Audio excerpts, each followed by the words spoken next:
Good afternoon. I'm the Reverend Dr. Martha Jacobs. Welcome to our Good Friday service. Today we're actually going to be having a different kind of a service today. We are going to be listening to the possible thoughts of those who witnessed and were present at the time of Jesus' arrest and also of his death. So there will be various people who will be coming forward to offer different thoughts about what they thought about and what they might have done differently, perhaps. So we are going to start by entertaining a number of the observations from the Passion story, and we are going to consider how we then can relate to them in our everyday life.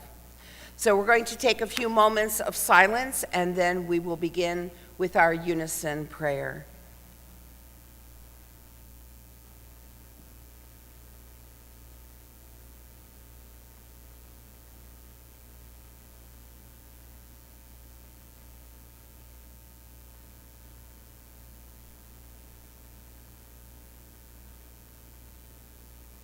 Let us join in our unison prayer. We gather as those who sense abundant grace in the abundance of our lives, but who remain plagued by the reality of want and injustice in our world. We gather today to bear witness to suffering and death upon a cross. We are appalled at the injustice and cruelty of such inhumanity, not only in Jesus' story, but of days in our lives when we are confronted with greed, corruption, discrimination, hatred, violence, and loss of life. And I invite the women to speak. We mourn for the people of Ukraine, for refugees of all countries who are fleeing oppression, and for poverty and sickness that are far too pervasive in our world. And the men, please. May we recommit ourselves to seeking peace, justice, mercy, forgiveness, kindness, and love. May we respond to our world more wisely and compassionately. And together, may this day of darkness not hinder our resolve to follow in Jesus' ways and to make our world a better place. In the midst of scandalous suffering and the callousness of crucifixion, let us hold on to hope in resurrection. This is our prayer. We are now going to join together in singing hymn number 210, Ah, Holy Jesus, How Hast Thou Offended? And for those who are comfortable, you may rise.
seated.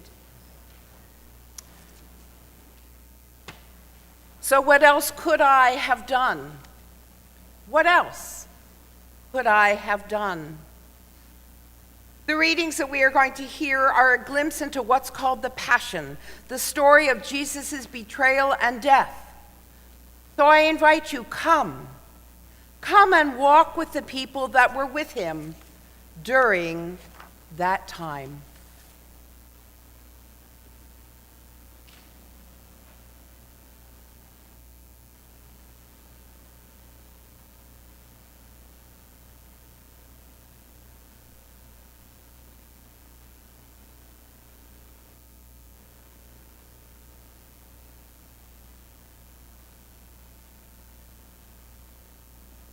I'm Judas from the village of Kerioth. I love the land God had given to my people. I believe Jesus of Nazareth was God's answer to Israel's prayer for release from Roman tyranny. Surely he was the Messiah foretold by our prophets. I just knew he would be an invincible leader against the oppression of Rome.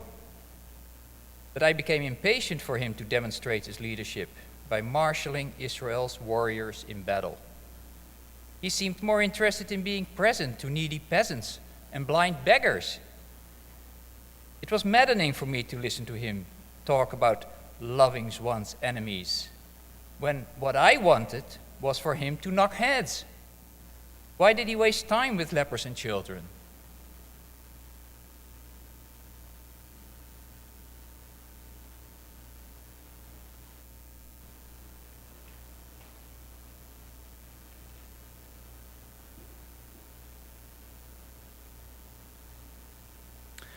I am a Roman soldier.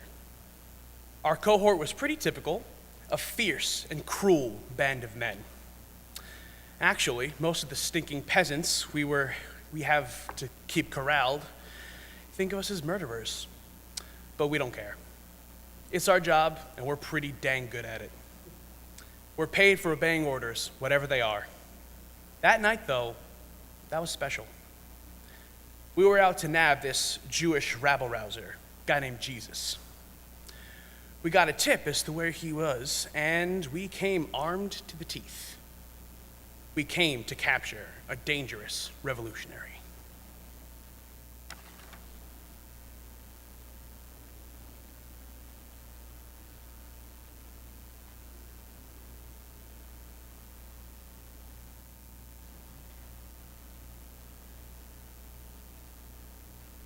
I was there that night. My name is Peter, and we, the disciples, were in the garden with Jesus when he was praying. It's hard to express the level of fear and hatred that came over me when I saw those soldiers. I loved Jesus so much that I had to do something. I had to show my loyalty and my devotion, so I raised my sword. I meant to do so much more, but all I managed was to cut off the ear of one of the soldiers. I was desperate to protect Jesus, but resorted exactly to the kind of thing Jesus warned us against. Jesus doesn't condone violence.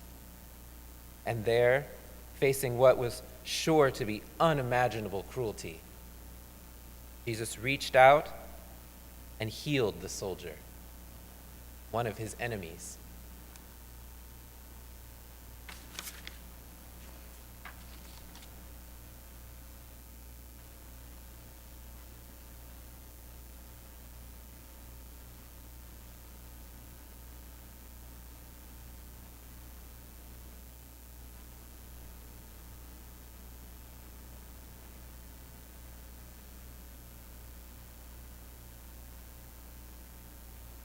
I began to wonder if Jesus needed an opportunity to demonstrate his divine power.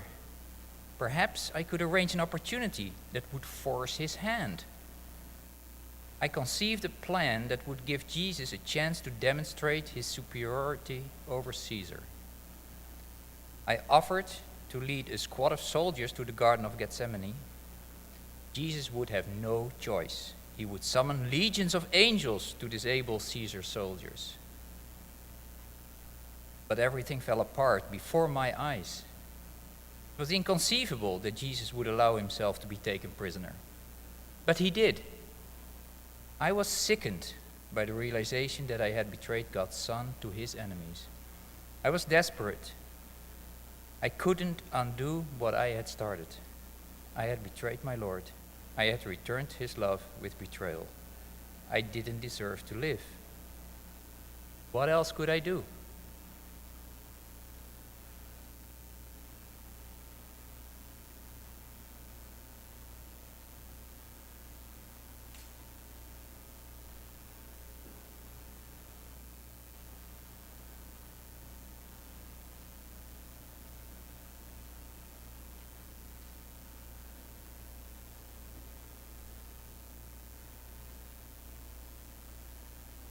This Jesus surrendered with courage like I've never seen. There was something about him that I couldn't understand. He carried no weapon, but when he came toward us, we became terrified. A troop of armed Roman soldiers, paralyzed with fear. I was so embarrassed. But what else could I do?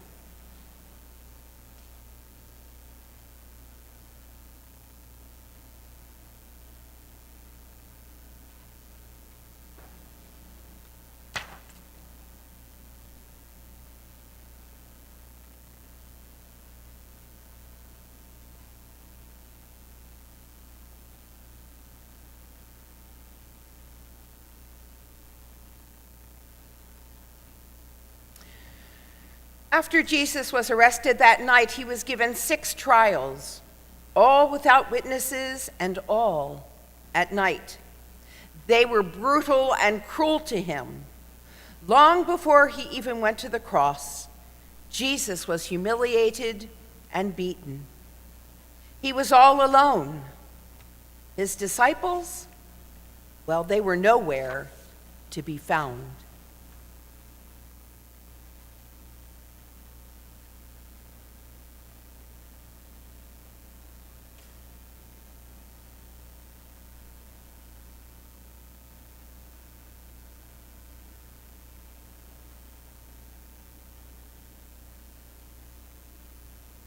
I couldn't believe it. I couldn't believe what was happening.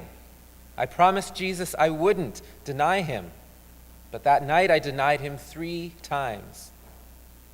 I bitterly wept because of it, and I was deeply sorry. But we, all of us, were so scared. Fled, didn't know what to do.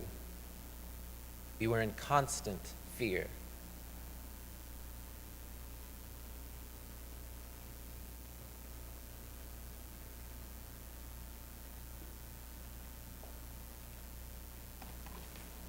I am a chief priest, a man of prestige and political influence. I know the rules, and until quite recently, kept the rules. After all, God made the rules. But then this Jesus of Nazareth came into my life and abruptly started to break our rules. It made me so angry and jealous, I wanted to get rid of him. He claimed to heal people. He helped people, and said he was the Son of Man, and his popularity kept growing. Despite our efforts to discredit him, he never defended himself or tried to get revenge. Instead, he demanded honesty in his relationships with us. And honesty was not what I was really interested in, but that voice. That voice pierced my heart. Perhaps I knew deep down that he was a man of God, but I didn't want to admit it. What else could I have done?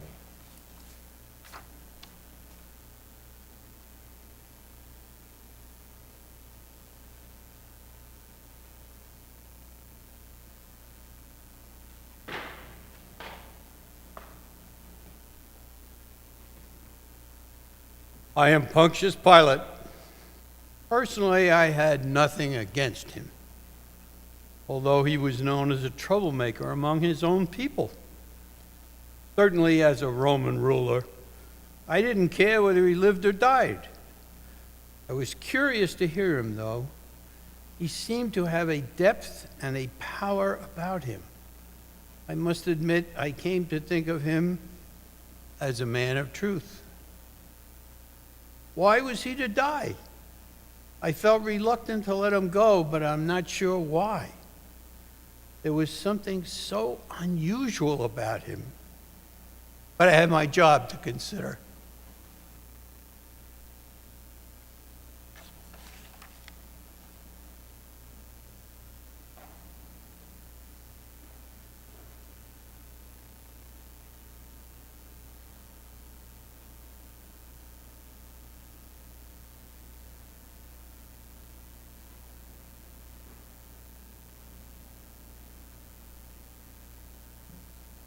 Pontius Pilate is my husband, a very powerful and influential man, and I am a very important woman. Something happened to me. It scared me to the inner depths of my being. God spoke to me about Jesus. He did it in a dream at night. And from then on, I tried to warn my husband about Jesus. Besides that, something about his eyes bothered me. They were the kind of eyes that see right through you. I wanted my husband to leave him alone and release him. I didn't feel he was someone we should be dealing with. But what else could I do?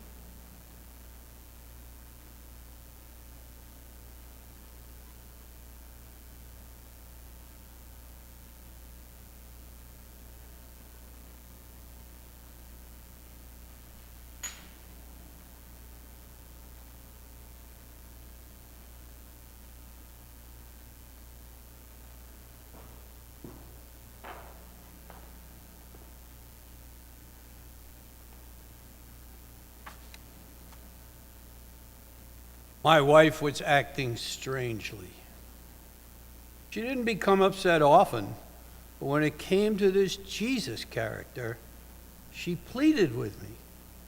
Mind you, I was bothered by Jesus too, what was left of him. By the time he got to me, he was beaten so severely that it was hard to recognize him. I was conflicted, knowing that if I didn't have him crucified, I could lose my job. Losing faith and being embarrassed in front of the people was unacceptable. What really bothered me was that this Jesus actually seemed to care about me. I didn't want to admit it, but I didn't want his death to be my responsibility. So in front of the screaming, shouting mob, I washed my hands of the situation. What else could I do?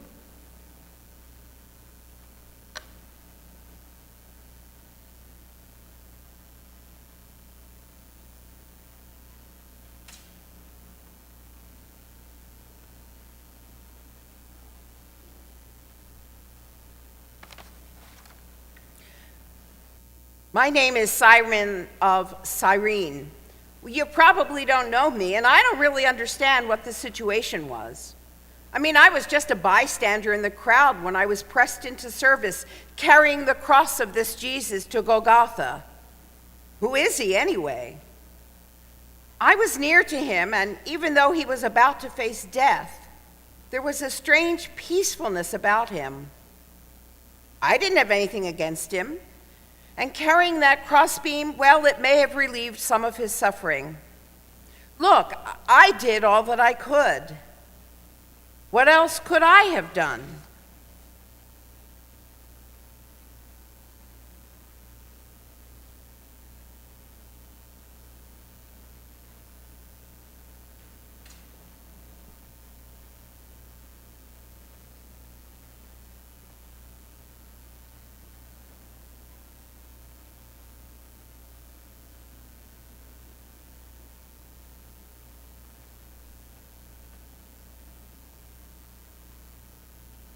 I loved my son from the moment he was born. Let's just say he wasn't an easy child to raise, but I loved him. We had our differences, certainly, but from the very beginning of his organizing people, this was my greatest fear. Why did he have to be so different? He could have been like his brothers, lived in Galilee and had a family. But he wanted everyone to be treated fairly. Does it make sense to say that I think he just cared too much? He loved too much? I must admit, I am proud of him. And I wanted him to know that I was proud of him and that I loved him. And that's why I was there, to be with him one last time. It was harder than I could have ever imagined. I felt every wound that he received. I would have done anything, have taken his place.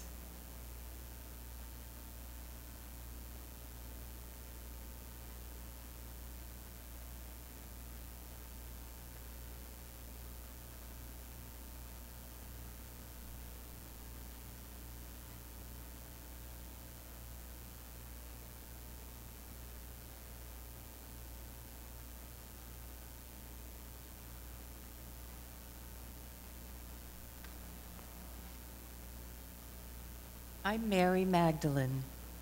I was proud to be one of Jesus' disciples. It's a rare thing for a man in our world to treat a woman with such equality and respect. I came to know Jesus when he healed my illness, but I discovered later he had healed more. He had healed the deepest part of who I was. It was a strange day for me when I realized how much I had come to love him. I did what I could do with my financial and moral support, but it was not enough. I now know that every moment I spent with him was a gift. Clearly, this man spoke the truth. He made me realize that I had lived my life in fear instead of love. And where there's love, there's no room for fear. Maybe that's why I had the courage to be at his feet when they executed him.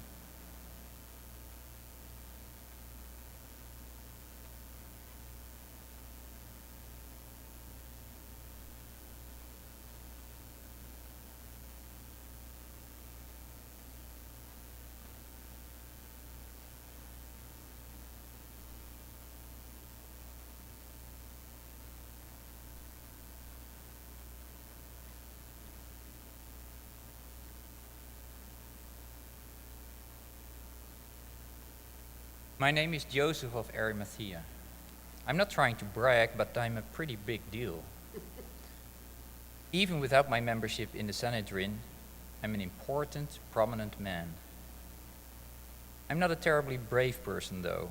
I had to gather up every ounce of courage after Jesus was executed to ask for his body. Sometimes the bodies are just left to be eaten by the birds and the dogs. It's terrible. I have a large family tomb, and I thought Jesus should be buried with some dignity. I was so frightened. If someone had found out, I would lose my reputation and position. I'm a wealthy man, and this was a big risk. But somehow I knew that such a holy man should not be thrown into a pit. He changed my life. He taught me the truth. Opening my family tomb was an expression of gratitude for how much he had changed my life. After all, that's the way love is. It transforms people to do things for love of truth rather than from fear. What else could I do?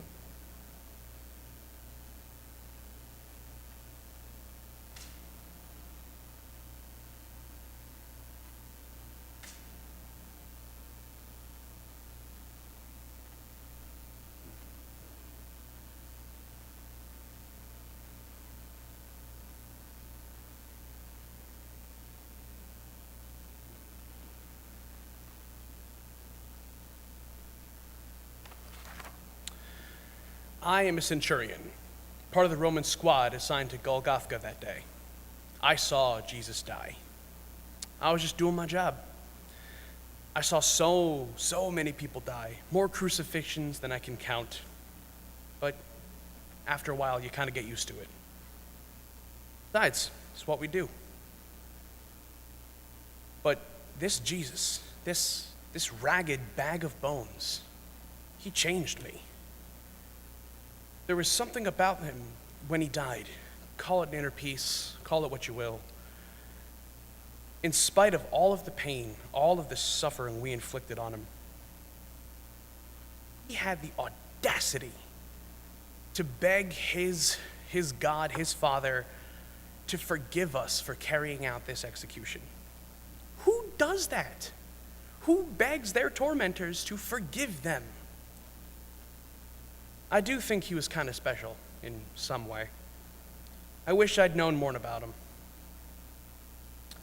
I still feel kind of bad about participating in his death, but what else could I have done?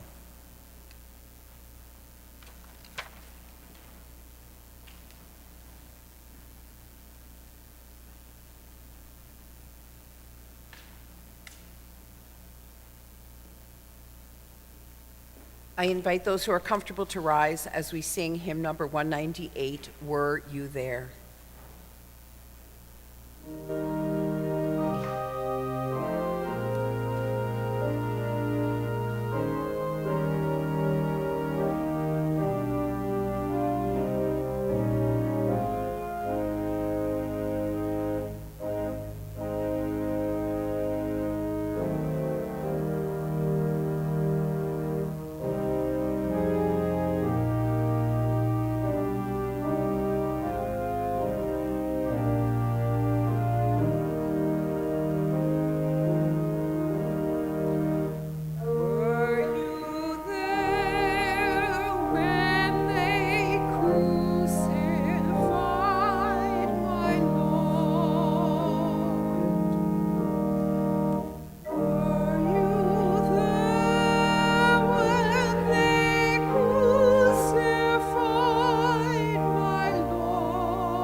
be seated.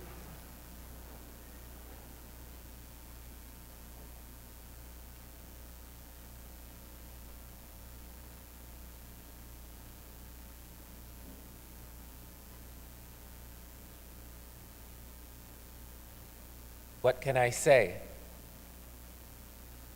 How can I ever make this up to him? He must know that I loved him with all my heart. What more could I have done? Am I willing to risk my life for his truth? Can I still call him my Lord? Will I be able to face the others after being such a coward? What he taught us was hard enough to live out when he was right here with us. Now I have to figure out a way to live it by my wits. I owe him that much. What else can I do?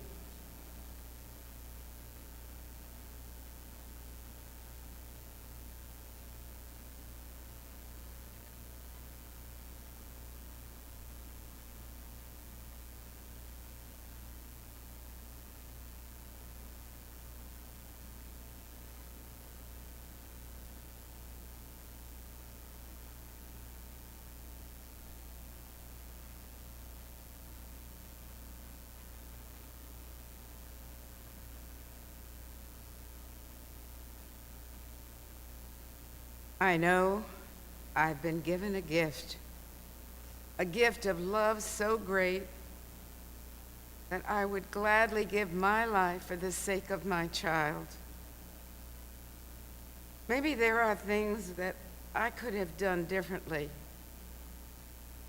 but I couldn't have loved him more.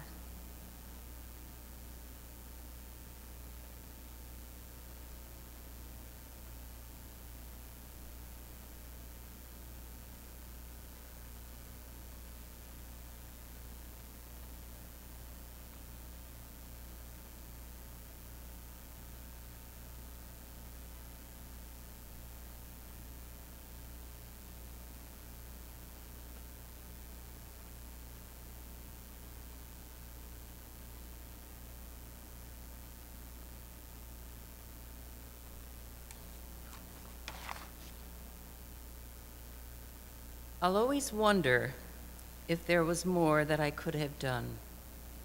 But then, none of the 12 even showed their faces when he was killed. Sad how the same bumpkins who busied themselves arguing about who would be first in the kingdom were absent that day, cowering somewhere safe during Jesus' last hours. I hope he knew when he looked at me how much I loved him. I will never leave him. I will never betray his truth. Maybe that's what love is.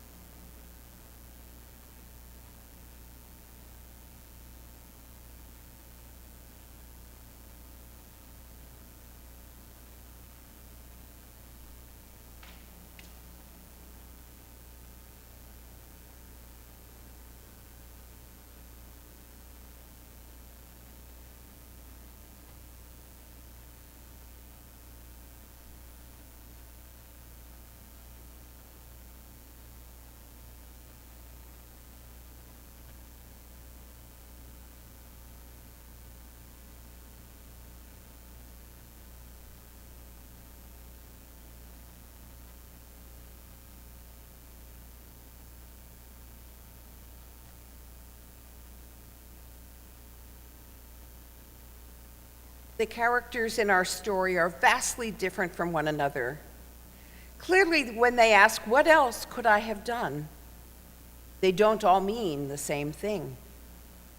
The Roman soldier full of regret? Perhaps Pilate seemed a little defensive. Simon of Cyrene thoughtful, trying to literally think of something else he could have done?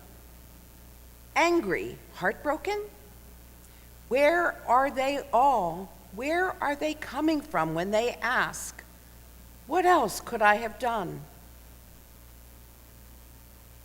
Well, as we sit here having listened to the stories of the people who were around Jesus then, we too need to ask ourselves, What else? What else can I do now?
Let us now sing together, "What Wondrous Love Is This?" and those who are capable or wish to, please rise.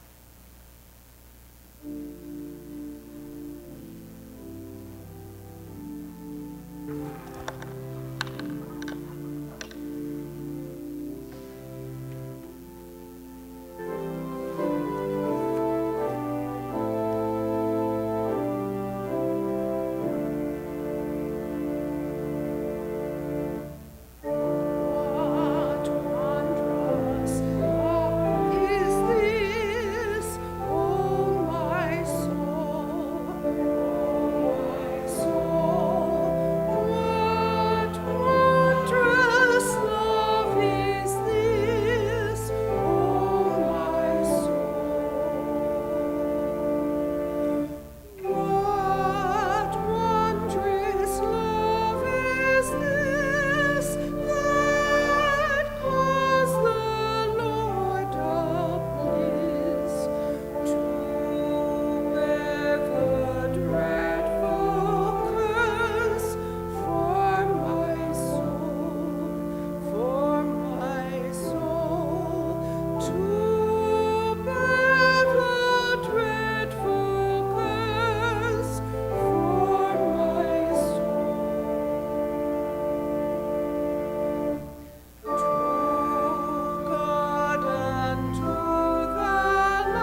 Dear friends, I invite us to go in peace and to go in hope. For nothing can separate us from the source of life and of love. Because after all, we are an Easter people.